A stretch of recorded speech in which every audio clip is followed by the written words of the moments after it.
अहमद नियाज़ी साहब ने 176 वोट हासिल किए।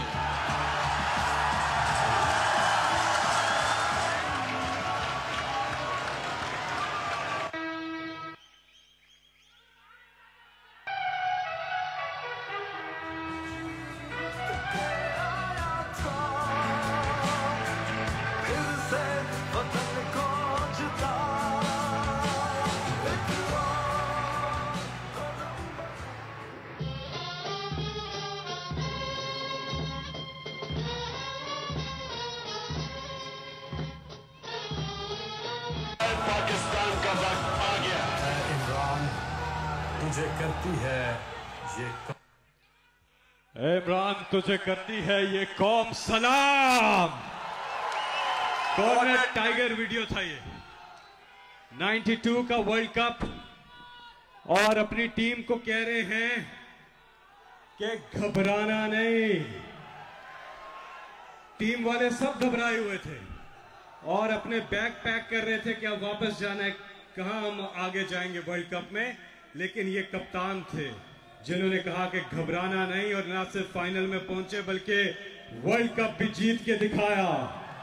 तो आप भी टाइगर्स ये बात याद रखिएगा कि कठिन मरहला जिंदगी में आता तो है, लेकिन क्या करना है, घबराना नहीं है। और इंशाल्लाह इमरान खान साहब नया पाकिस्तान भी बनाकर दिखाएंगे इंशाल्लाह। आगे बढ़ते हैं और अब मैं यही कहूंगा कि इंतजार की घड़ियां अब खत्म।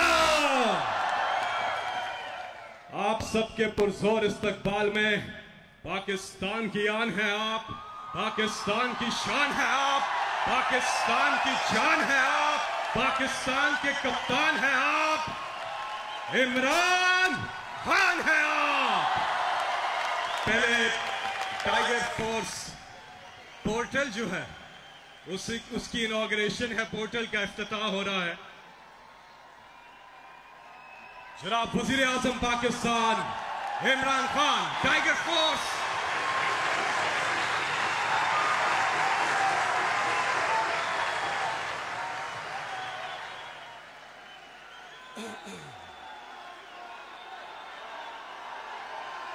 शुक्रिया शुक्रिया शुक्रिया।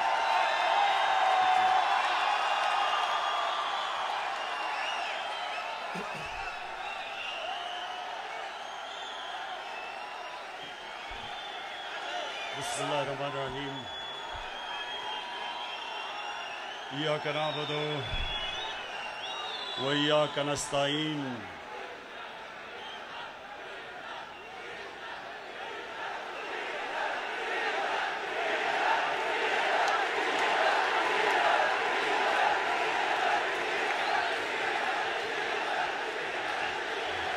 जी शुक्रिया शुक्रिया, आपके जुनून का शुक्रिया, जज्बे का शुक्रिया, आपका बहुत बहुत शुक्रिया। अच्छा जी, आप खामोशी खामोशी खामोशी।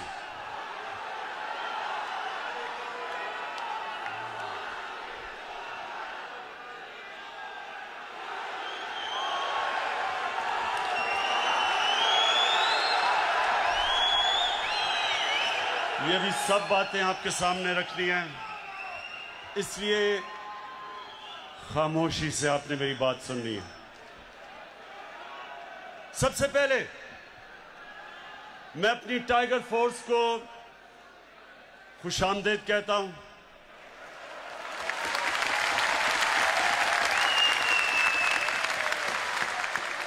और जब से गालिबन 28 मार्च को हमने अपनी टाइगर फोर्स बनाई थी, तब से जितनी भी आपने एक्टिविटीज की, मैं अपनी कौम की तरफ से आपका शुक्रिया अदा करता हूं।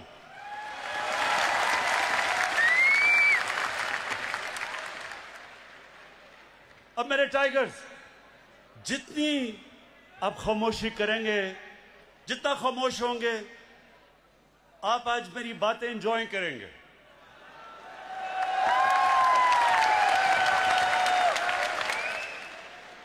क्योंकि रात को जो सर्कस हुई मैंने उसके ऊपर थोड़ी बातें करी।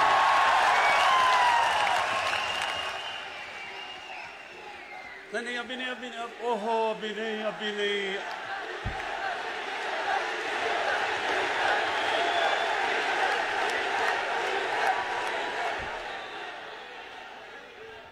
और भी उस सर्कस में बड़े फनकार थे, आपको पता नहीं डीजल के ऊपर आपकी सुई अड़ गई अभी तक। अच्छा सुने अभी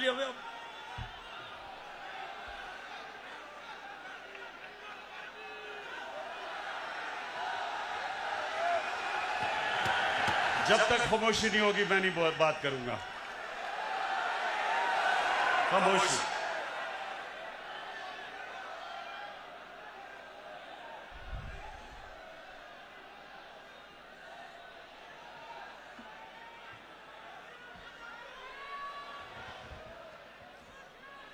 अच्छा टाइगर, सबसे पहले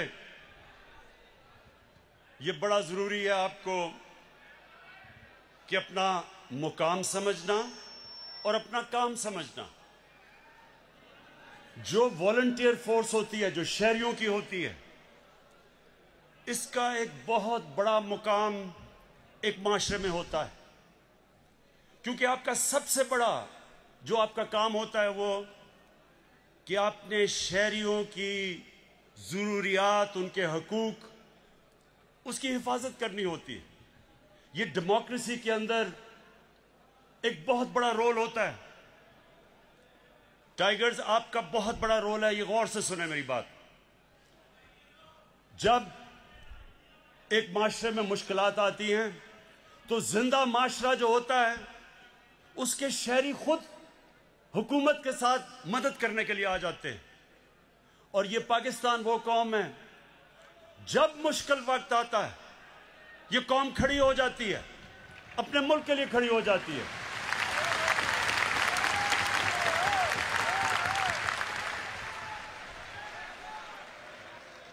खामोशी, गौर से सुने। आप ये जाया कर देंगे ये वक्त, हर वक्त मैं आपके सामने नहीं आ सकता, तो आराम से सुने। देखें, जब मैं कैंसर अस्पताल बनाने निकला तो मुझे बड़ा मुश्किल, इतना ज्यादा पैसा इकट्ठा करना था, बहुत मुश्किल थी। तो उस वक्त मुझे किसी ने कहा कि पब्लिक की मदद मांगो, स्कूल के बच्चों की मदद मांगो, कॉलेज स्टूडेंट्स की मदद मांगो। और ये जो मोजा हुआ उसके बाद किसी मुल्क में ये मिसाल नहीं है कि एक स्पेशलाइज्ड कैंसर हॉस्पिटल एक मुल्क में बने और कौम मिलके पैसा इकट्ठा करके वो हॉस्पिटल खड़ा कर दे। इतना बड़ा हॉस्पिटल। और वो आप जैसे, तब भी मैं उनको टाइगर्स कहता था, आप जैसे टाइगर्स उन्होंने मिलके वो अस्पताल बनाया। उसके बाद उसको चलाने के लिए भी मुझे वॉलंटियर्स की जरूरत पड़ी। सारी दुनिया में लोग सामने आए और आज एक दुनिया का वाहिद, ये आपको पाकिस्तानी फख्र होना चाहिए कि दुनिया का वाहिद कैंसर हॉस्पिटल है जिधर 75% कैंसर के मरीजों का मुफ्त इलाज होता है। दुनिया में इसकी कोई मिसाल नहीं है। और वो हमारे लोगों की, कौम की वजह से, बड़े दिल के लोग हैं। जब ये एक तरफ इनको एहसास हो जाए कि मुल्क को इनकी जरूरत है, ये कौम खड़ी हो जाती है। तो आपकी जरूरत अब किधर है?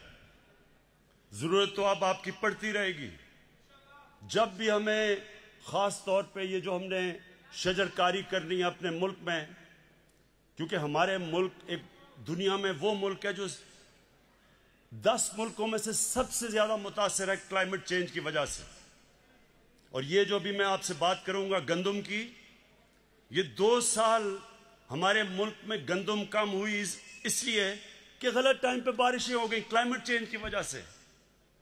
तो ये बड़ा जरूरी है आपका समझना कि आगे जब तक कौम नहीं मिल के ये शजरकारी करेगी और हमने 10 अरब दरख्त लगाने हैं अगले 3 सालों में, ये कोई गवर्नमेंट नहीं कर सकती। पख्तूनख्वा के अंदर हमने पिछले 5 साल 2013 से 18 तक 1 अरब दरख्त उगाए, और वो कैसे कि कौम ने मिलकर उगाए। तो अब इंशाअल्लाह इस सारे मुल्क के अंदर हमने सिर्फ दरख्त भी नहीं उगाने, अगला हमने अपना पानी को साफ करना है, दरिया साफ करने हैं। जो गंदगी हम अपने दरियाओं में फेंक रहे हैं, लोगों को नीचे जैसे जैसे दरिया जाता है पानी की बीमारियां बढ़ती जाती हैं। इसलिए अभी आपने बड़ा काम करना है। लेकिन अभी आज जो मैंने आपको खास तौर पर बुलाया वो ये कि देखें वहां थोड़ा डिसिप्लिन रखें, क्योंकि आप सुन नहीं सकेंगे मेरी बात। इस वक्त हमारे मुल्क में महंगाई है। समझना है कि महंगाई की कई वजूहात है। जो हमारा रुपया गिरा, जब रुपया गिरा डॉलर के बनिस्बत, और वो क्यों गिरा? क्योंकि जब हमें हुकूमत मिली तो पाकिस्तान की तारीख का सबसे बड़ा ट्रेड डेफिसिट यानी खसारा था, जो इंपोर्ट हम कर रहे थे और एक्सपोर्ट कर रहे थे। 60 अरब डॉलर की बाहर से चीजें ले रहे थे और सिर्फ 20 अरब डॉलर बाहर दुनिया को बेच रहे थे। 40 अरब डॉलर का खसारा था। जब ये खसारा होता है तो इसका डॉलर की कमी हो जाती है, डॉलर महंगा हो जाता है, रुपया नीचे आ जाता है। जब रुपया गिरता है तो जो भी चीजें आप बाहर से खरीदते हैं वो महंगी हो जाती हैं। तो जब वो चीजें महंगी हो जाती हैं, जिस तरह गैस, पेट्रोल, बिजली, ये सब चीजें महंगी हो जाती हैं। मैं जान के डीजल नहीं कह रहा, तो सब इसलिए तो जब ये चीजें भी महंगी हो जाती हैं, और फिर जो खाने पीने की चीजें आप बाहर से खरीदते हैं, मसलन ये जो घी महंगा हो गया, क्योंकि पाम ऑयल जो बाहर से लेते हैं वो महंगा हो गया। वैसे भी कोविड की वजह से महंगाई बाहर भी हो गई, तो वो बाहर से जब चीज ली वो महंगी हो गई। दालें, हम दालें बाहर से लेते हैं, 60% दाल जो पाकिस्तान में होती है वो बाहर से इंपोर्ट करते हैं, वो महंगी हो गई। तो एक तो ये हो गई महंगी। दूसरी महंगाई जो अभी मैंने आपकी गंदम की बात की कि 2 साल बारिशें उस वक्त पे हो गई जब गंदम की कटाई होनी थी, उसकी वजह से गंदम कम हुई, खसारा हो गया।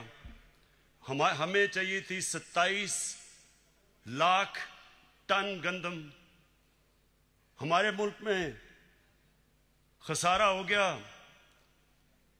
जब खसारा, क्योंकि बारिश की वजह से खसारा हुआ, उसका क्या नतीजा हुआ कि जब गंदम कम हुई तो उसकी कीमतें ऊपर जानी शुरू हो गई। पहले हमें पता देर चला, क्योंकि यहां जो सिस्टम बना हुआ है, जो जिससे हमें पता चलता है कि कितनी हर फसल कितनी हुई हर साल, वो सिस्टम खराब था, हमें देर करके पता चला। जब तक हमने बाहर से इंपोर्ट की, जो अब अल्लाह का करम है कि हमने सारी जितना भी खसारा था सब गंदम इंपोर्ट कर लिए,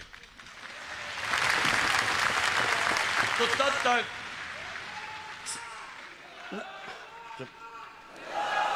तक जब तक मार्केट को यह नहीं पता चला कि हमने बाहर से गंदम उगाई है, यहां जखीरा अंदोजी शुरू हो गई।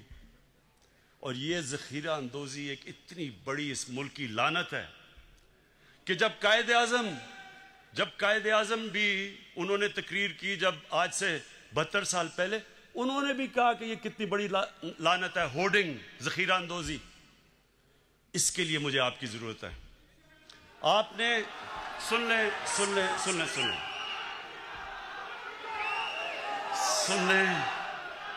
आपने क्या करना है? कहीं खुद जाके मुदाखलत नहीं करनी। आपके पास इस वक्त आपके पास मोबाइल फोन है, आपने तस्वीर लेनी है और आपके पास आज जो पोर्टल अनाउंस किया उसके ऊपर आपने तस्वीर डाल देनी है और जगह डाल देनी है। उसके बाद हमारा काम है, एडमिनिस्ट्रेशन का काम है एक्शन लेना। तो आपने ये चीज याद रखनी है कि आपके ऊपर अब ये जिम्मेदारी है जखीरा अंदोजी, और फिर दुकानों में आपने जाना है जिधर कीमतें नहीं लगाई हुई चीजों की। जब आपने देखा कि कीमतें नहीं लगी हुई, क्योंकि कानून है कि जो भी चीजें बिकती हैं उनका कीमत लगी होनी चाहिए, वो भी आपने तस्वीर लेके आपने हमें भेज देनी है। तो इससे ये जरूर होगा कि इससे आप एडमिनिस्ट्रेशन की मदद करेंगे। लेकिन मैं फिर से एक चीज दोहराता हूं, आपने खुद कहीं भी इंटरफेयर नहीं करना, क्योंकि होगा क्या, ऐसे लोग आ जाएंगे टाइगर्स बन के जो पैसा बनाना शुरू कर देंगे, वो दुकानदारों को ब्लैकमेल करके पैसा बनाएंगे। इसलिए आपने इंटरफेयर नहीं करना।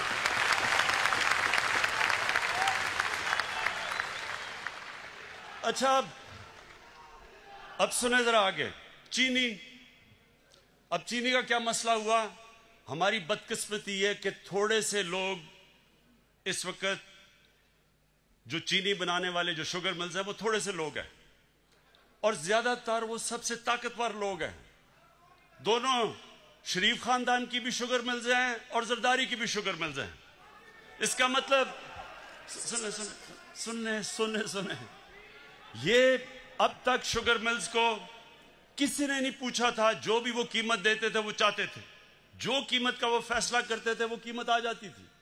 पहली दफा एक बड़ी डिटेल्ड तफसील में इंक्वायरी हुई है, हमें सब चीजें पता चल गई हैं, और इंशाअल्लाह ये भी मैं आज अपनी कौम के सामने कहता हूं कि जो अब हम प्लान लेके आ रहे हैं, आगे आपको इस तरह महंगी चीनी नहीं मिलेगी इंशाअल्लाह।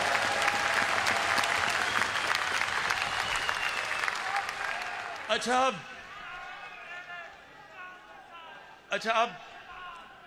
अब मैं जरा जो कल सर्कस हुई थी उसके ऊपर बात करना चाहता हूं, लेकिन चुप करके सुनना।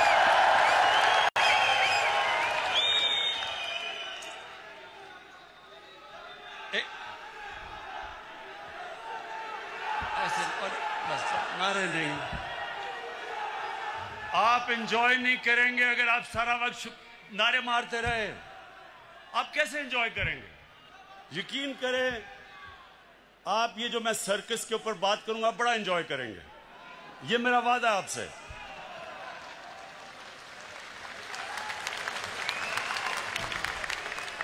अच्छा, पहले आज से 11 साल पहले, ये सुन ले जरा, 11 साल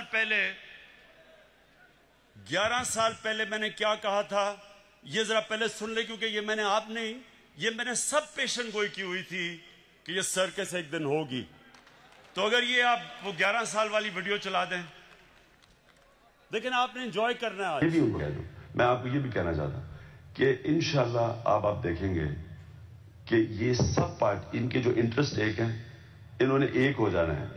जरदारी और नवाज शरीफ ने इकट्ठे हो जाना है, क्योंकि इनके इंटरेस्ट है। क्योंकि ये जो मैं जो ये लेके आ रहा हूँ ना, नहीं होंगे, मैं जो हम कानून लाना चाहते हैं ना, ये दोनों नहीं बर्दाश्त करेंगे। अच्छा, ये दोनों इकट्ठे नहीं होंगे, ये मैं कह रही हूँ आपका ख्याल है इकट्ठे होंगे, अंदर से हो जाएंगे, ऊपर से शायद पूरा कुछ निकलता है।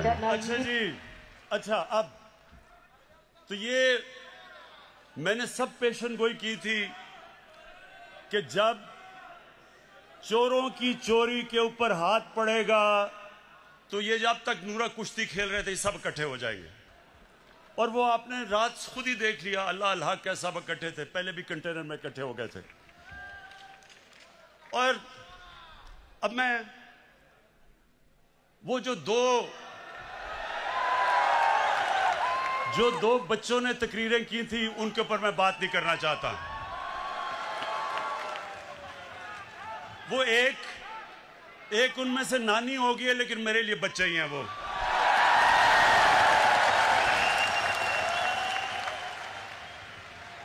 उसकी वजह है, सुने, टाइगर्स उसकी वजह है।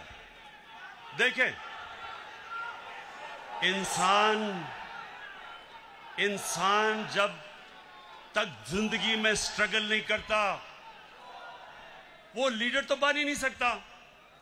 उन दो बच्चों ने आज तक जिंदगी में 1 घंटा हलाल का काम नहीं किया।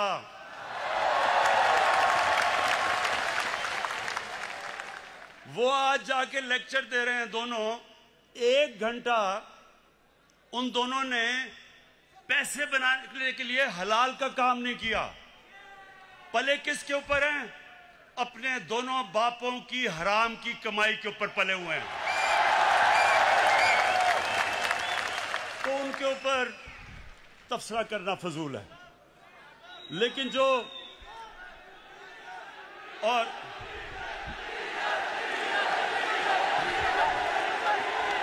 देखें, जो आदमी 11 की टीम होती है, 12वें को 12th मैन कहते हैं, जो 12th मैन है उसके ऊपर मैं क्या बात करूं। अच्छा, अब मैं असल, ये बड़ा गौर से सुनना आप। अब मैंने जो असल बात करनी है वो जो लंदन में आज बैठ के जिसने जो कल गुफ्तगू की, मैं उसके ऊपर बात करना चाहता हूं। लेकिन उससे पहले फैसल, सुने, उससे पहले आप जरा इसकी पहले शक्ल देखें। जब ये इंग्लैंड जाना था, जब, और इंग्लैंड जाके इसकी शक्ल क्या बनी, जरा प्लीज दिखाएं।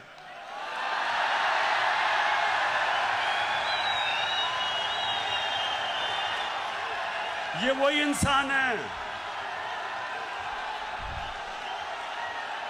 ये जो शक्ल थी, ये जब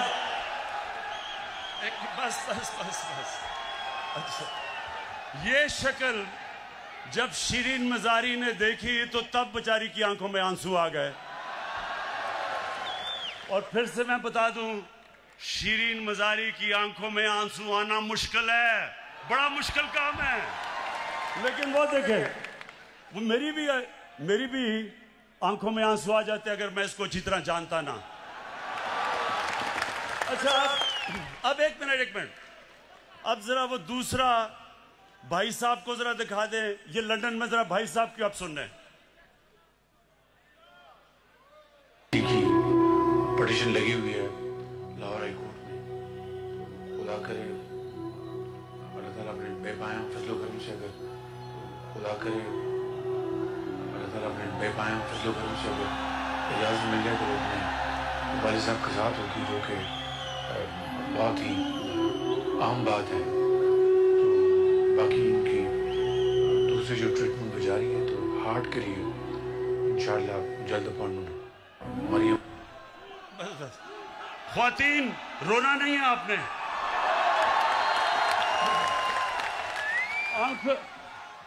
अपनी आंखों के आंसू पोंछ लें।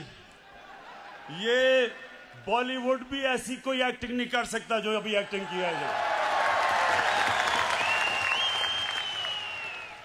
अब सोचे, सुने, अब सोचे कि हमारी कैबिनेट के सामने ये एक्टिंग जब हो रही थी, शिरीन मजारी रोना शुरू हो गई, तो हमने इसको वापस ही बाहर ही जाने देना था। लेकिन आज मैं सिर्फ ये कहना चाहता हूं, जो इसने जुबान इस्तेमाल की पाकिस्तान के आर्मी चीफ के खिलाफ और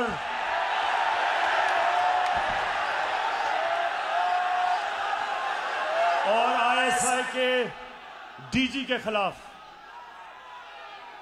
मैं आज इसके ऊपर खास बात करना चाहता हूं।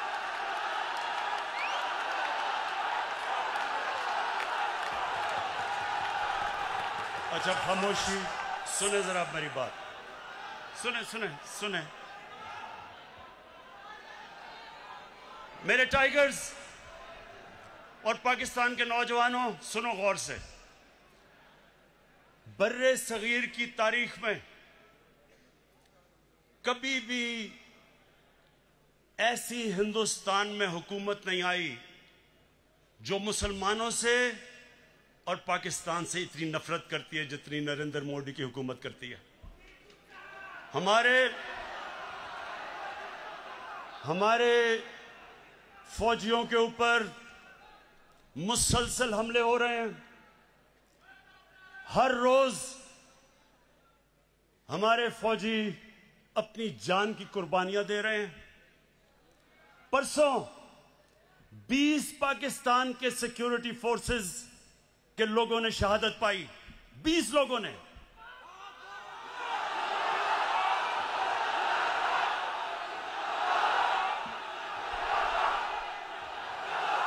और ये क्यों अपनी जान की कुर्बानियां दे रहे हैं? हमारे लिए, मुल्क के लिए।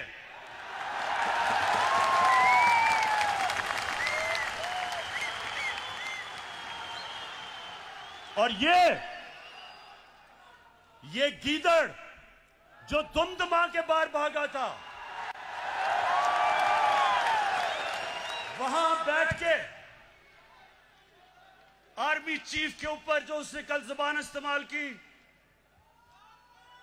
और डीजी आईएसआई के ऊपर, सुने गौर से मेरी बात, मैं थोड़ा सीरियस आपसे बात करूंगा। ये वो नवाज शरीफ है जो आज फौज के ऊपर और फौज के सरबराह के ऊपर इस तरह की जो जुबान इस्तेमाल कर रहा है। आपको याद नहीं होगा क्योंकि आप तो तब पैदा भी नहीं हुए थे। ये जनरल जिलानी के घर के ऊपर सरिया बनाते हुए मिनिस्टर बना था। ये वो आदमी है जो ज़ियाउल हक के जूते पॉलिश करते करते चीफ मिनिस्टर बना था। ये वो आदमी है जिसने जनरल दुरानी आईएसआई के जब चीफ थे, पीपल्स पार्टी के खिलाफ जब इलेक्शन हुई तो मिरान बैंक से इसने करोड़ों रुपया लिया था इलेक्शन लड़ने के लिए। डीजी आईएसआई की सुप्रीम कोर्ट को रिपोर्ट थी। लेकिन इस मुल्क की बदकिस्मती ये कि हमारे मुल्क की अदालतों ने इसकी मदद की हमेशा। ये वो आदमी है जिसने आसिफ जरदारी को 2 दफा जेल में रखा था। जनरल बाजवा ने नहीं डाला था और उसको कहता था पाकिस्तान का करप्ट तरीन आदमी है वो जरदारी।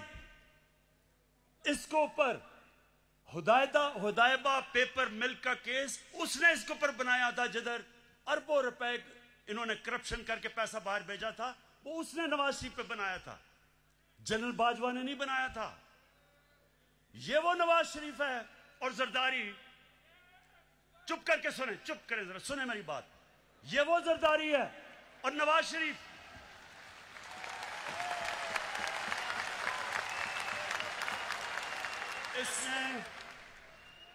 इसके ऊपर, इन दोनों के ऊपर एक किताब निकली थी, उसका नाम था कैपिटलिज्म्स अकिलीज हील। रेमंड बेकर ने किताब लिखी थी। ये इनके पहले दौर के बाद जब इन दोनों ने 2 दफा बारियां लेकर मुल्क को लूटा था, उसने किताब लिखी और उसके ऊपर पूरा चैप्टर दिया कैसे इन दोनों ने इस मुल्क से पैसा चोरी करके मुल्क से बाहर लेके गए। जनरल बाजवा ने नहीं लिखी थी, रेमंड बेकर ने लिखी थी। उसके बाद 3 और इनके ऊपर किताबें हैं जिनमें आप पढ़ें कि इन्होंने इस मुल्क से कैसी गद्दारी की। एक ओबामा's वॉर,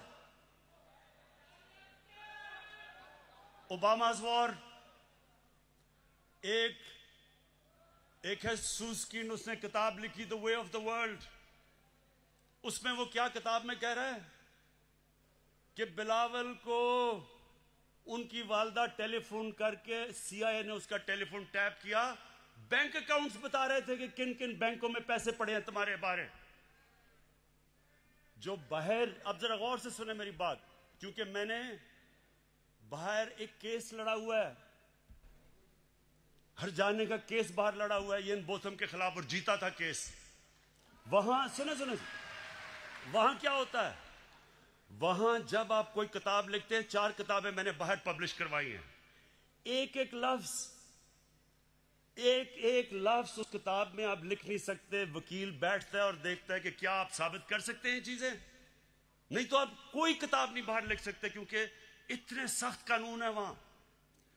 तो जो इनके ऊपर चीजें लिखी हुई हैं, एक गोस्ट वॉर्स है, एक और किताब, उसमें लिखता है कि नवाज शरीफ अमेरिकनों को कह रहा है कि अपने फौज यहां ले आओ। वो अपनी फौज से डरा हुआ था, अमेरिकी फौज को कह रहा था कि मुझे प्रोटेक्शन दो। उस किताब में लिखा हुआ है। सो ये वो लोग हैं, ये अपना चोरी किया हुआ पैसा बचाने के लिए ये इस मुल्क को बेच सकते हैं। इनका तो पैसा खुदा है। इन्होंने जो इस मुल्क से किया है वो मीर जाफर और मीर सादिक ने अपनी कौमों से किया हुआ था। पहले अपनी जात के लिए, अपने फायदों के लिए उन्होंने अपनी कौमों को गुलाम बनाया था। ये जो बाहर बैठ के इसने पाकिस्तानी फौज के ऊपर ये हमला जनरल बाजवा पे नहीं है, ये पाकिस्तानी फौज पे हमला है।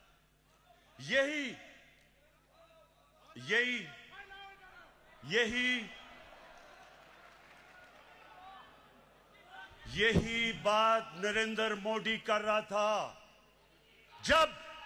जब नरेंद्र मोदी ने बार बार स्टेटमेंट्स दी कि हमें नवाज शरीफ पसंद है, लेकिन हमें जो पाकिस्तान का आर्मी चीफ है वो दहशतगर्द है, वो बार बार ये कहता था और नवाज शरीफ चुप बैठा हुआ था।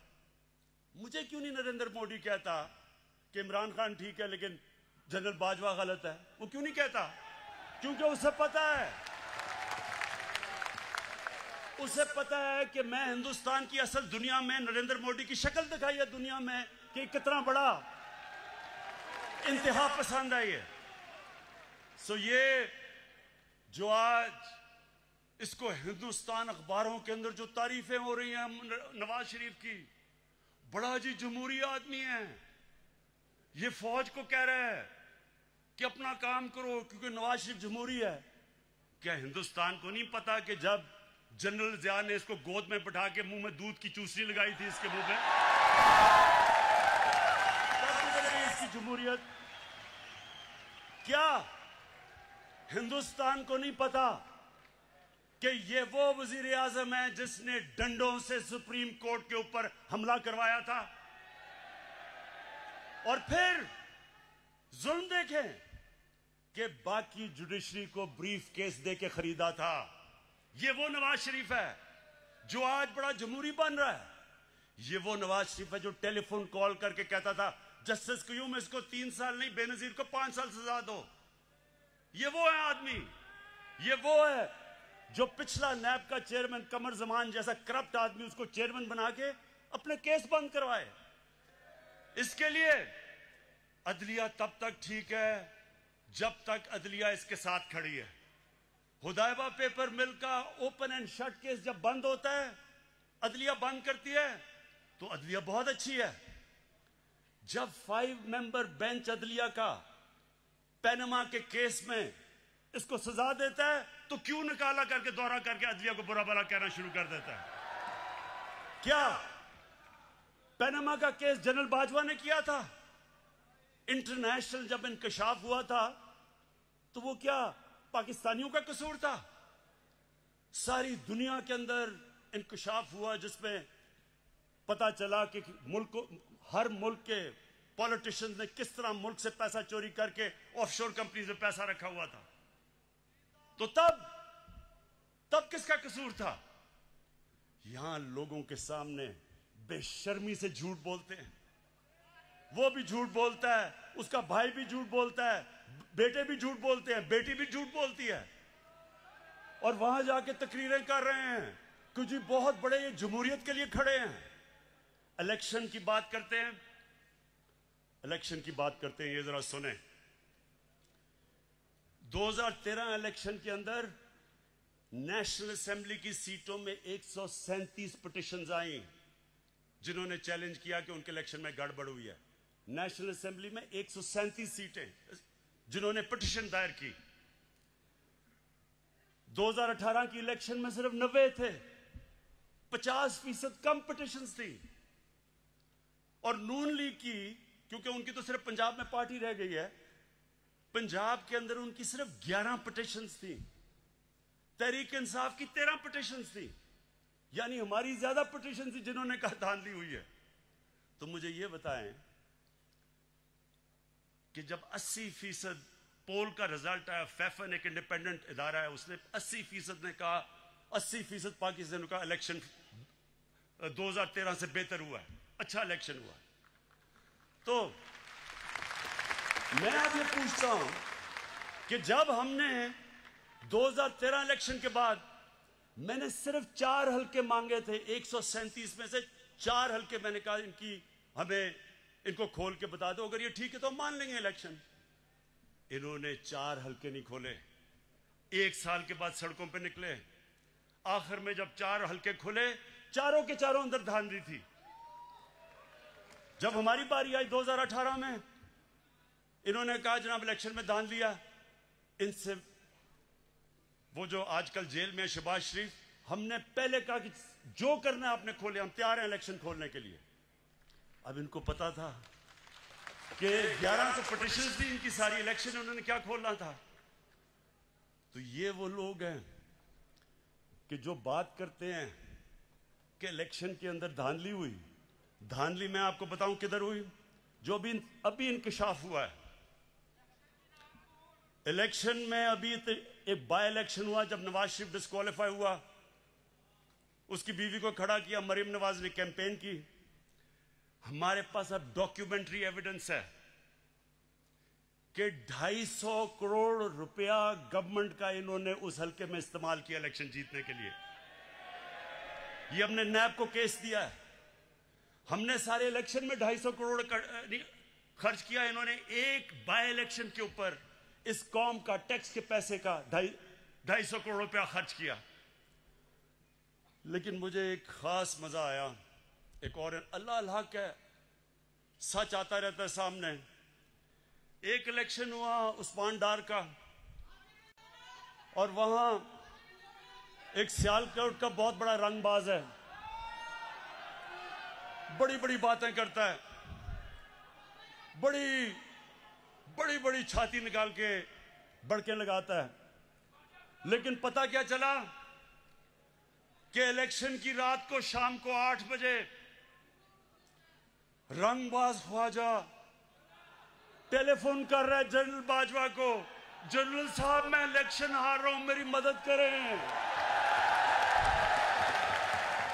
आंसू गिर रहे हैं, जनरल साहब मैं तबाह हो जाऊंगा, मेरी मदद करें, मैं इलेक्शन हार रहा हूं उस्मान डार से।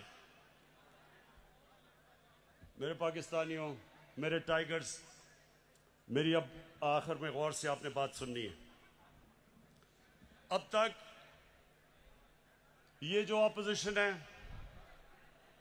इन्होंने एक इमरान खान देखा है।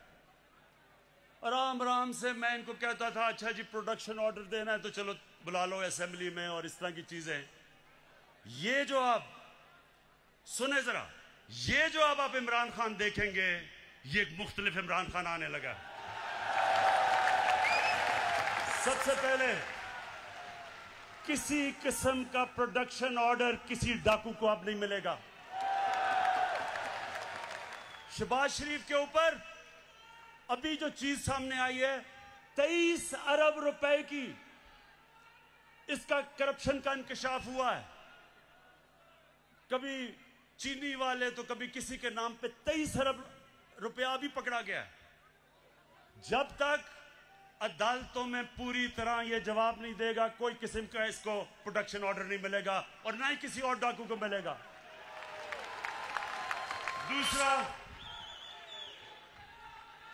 दूसरा ये जरा सुन लो। अब मैं अपनी पाकिस्तान की अदलिया को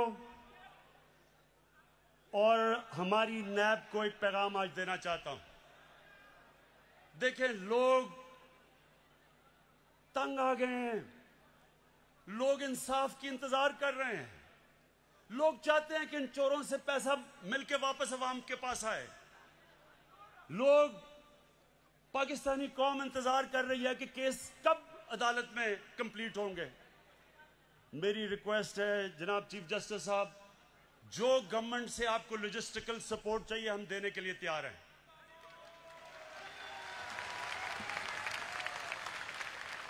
जिस तरह की आपको हमारे से मदद चाहिए हम आपको देने के लिए तैयार हैं, लेकिन खुदा के वास्ते डे टू डे हेयरिंग करके ये केसेस खत्म करें। इनकी 30 साल से मुल्क को चोरी कर रहे हैं, इनके अब से तो नहीं केसेस आए, लेकिन वो केसेस के फैसले ही नहीं होते। और मैं नैब को भी कहता हूं कि नैब आपने कई जगह बड़ा जबरदस्त काम किया, लेकिन खुदा का वास्ता है कि केसेस को मंतकी इंजाम तक तो पहुंचाओ। आप हमारे से जो मदद चाहते हैं हम देने के लिए तैयार हैं, लेकिन कौम इंतजार कर रही है कब इस कौम का लूटा हुआ पैसा वापस मिलेगा।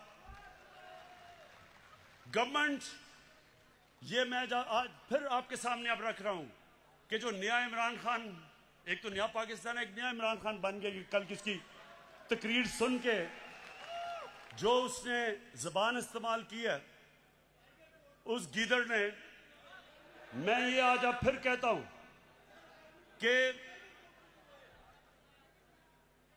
कि अब से कोई इनको वीआईपी जेल नहीं मिलेंगे, इनको आम कैदियों की तरह हम रखेंगे।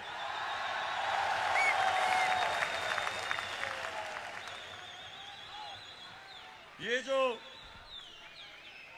जो सारी जो कल सर्कस थी, ये सर्कस को मेरा पैगाम है कि देखें, आप सारे तो कभी किसी का कंधा पकड़ के आया, कभी कोई जलानी ने बना दिया, किसी ने कागज का टुकड़ा दिखा दिया कि जी मुझे तो मेरी वालदा की वजह से पार्टी मिल गई है। ये आपके सामने शख्स खड़ा है, इसने पहले तो 20 साल खेलों की ग्राउंडों में दुनिया की बेहतरीन लोगों से मुकाबला किया है, और उसके बाद 22 साल वाहिद पॉलिटिशियन हूं। 22 साल छोटी सी पार्टी से शुरू करके अवाम के पास जाके वाहिद पब्लिक मूवमेंट से पार्टी बनाई है। किसी का सहारा नहीं चाहिए। मैं आज आपको कह रहा हूं कि इंशाअल्लाह अब आपको मैं मुकाबला करके दिखाऊंगा। मैं सारी जो गवर्नमेंट के हमारे इदारे हैं, नैब हमारे आजाद है, अदालतें आजाद है, लेकिन मेरे नीचे जो अदारे हैं उनको मैं अब खुद तैयार करूंगा।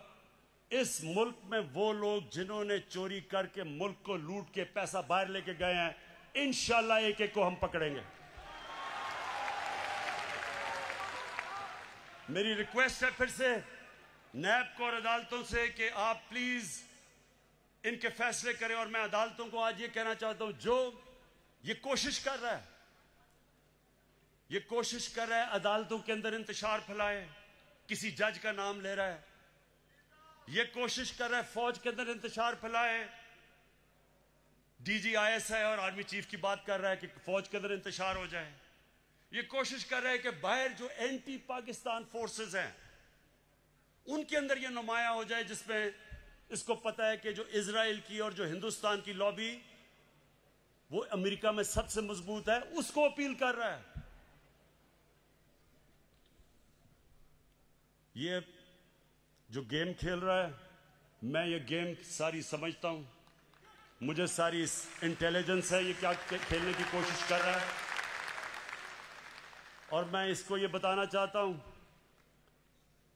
कि मुझे तो कोई फर्क ही नहीं पड़ता कौन सा आर्मी चीफ हो या कौन सा ISI का DG हो, मुझे तो फर्क ही नहीं पड़ता, क्योंकि मैंने तो कोई पैसे चोरी नहीं कर रहा या मेरी कोई बार जायदाद नहीं, मुझे तो खौफ किसी से नहीं है।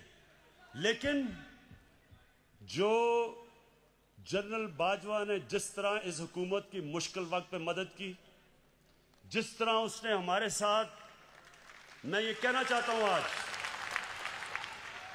हमारे साथ अभी कराची में मदद की जब वो बारिशें आ रही थी, जो हमारे साथ कोरोना के अंदर पूरी तरह मदद की, जो हमारे पास जब एक मुल्क पे पैसा नहीं था। 2 साल पाकिस्तान की फौज ने असल में अपने डिफेंस एक्सपेंडिचर पे काट लिया, क्योंकि उनको फिक्र थी कि पाकिस्तान के पास पैसा नहीं है। कभी ऐसे पहले नहीं हुआ। हर जगह सारी मेरी फॉरेन पॉलिसी को आज पाकिस्तान की फौज और जनरल बाजवा हमारे साथ खड़े रहे हैं। ये जो कोशिश कर रहे हैं कि हमारी फौज और गवर्नमेंट के बीच में दरार डालें या फौज के अंदर इंतशार पैदा करें, नवाज शरीफ, मैं तुम्हें अब ये आज सुन लो मेरी गौर से बात, आज से मेरी पूरी कोशिश है तुम्हें इस मुल्क में वापस लाया जाए। और तुम्हें यहां आम जेल के अंदर डालेंगे, वीआईपी जेल नहीं होगा। गरीब आदमी लाखों की चोरी करे तो वो तो बेचारा जिन हालात में जेलों में रहता है, और जो अरबों पैसा चोरी करके बाहर ले जाए, बच्चे अरबों रुपए के घरों में रहें और वो जाके वीआईपी जेल में ठहरे, तुम वापस आओ तो मैं देखता हूं तुम्हें हम कैसे रखते हैं।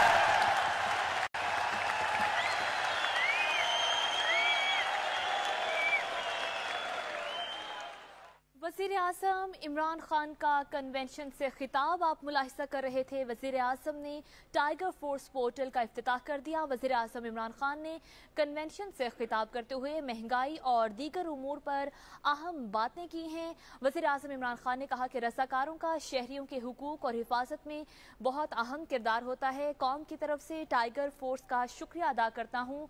और गुज़श्ता रात गुजरावाला के जलसे के हवाले से भी वज़ीर आज़म ने बात की। उन्होंने कहा कि गुज़श्ता रात सर्कस में बड़े बड़े फनकार थे। पाकिस्तान माहौलियाती तब्दीली से मुतासिर होने वाले 10 ममालिक में शामिल है और इसका हल भी उन्होंने इसी कन्वेंशन से खिताब के दौरान पेश किया। वज़ीर आज़म ने कहा कि आइंदा 3 साल में 10 अरब दरख्त लगाने हैं। मुल्क में महंगाई के हवाले से भी वज़ीर आज़म इमरान खान ने तफसीली खिताब किया है। उन्होंने कहा कि मुल्क में महंगाई की कई वजूहात हैं और उन्होंने टाइगर फोर्स को उनकी जिम्मेदारियां भी अपने खिताब के दौरान बताई। उन्होंने कहा कि टाइगर्स आपने चीज़ों की कीमतों पर नज़र रखनी है, लेकिन मुदाखलत खुद से कहीं भी नहीं करनी। आप तस्वीरों की कीमतों की तस्वीर लें चीज़ों की और पोर्टल पर डाल दें, लेकिन हम खुद और हमारे जो इदारे हैं वो खुद कार्रवाई करेंगे। ज़ख़ीरा अंदोज़ों के खिलाफ एक्शन लिया जाएगा, लेकिन टाइगर्स खुद से मुदाखलत नहीं करेंगे। इस हवाले से आने वाले बुलेटिन्स में भी आप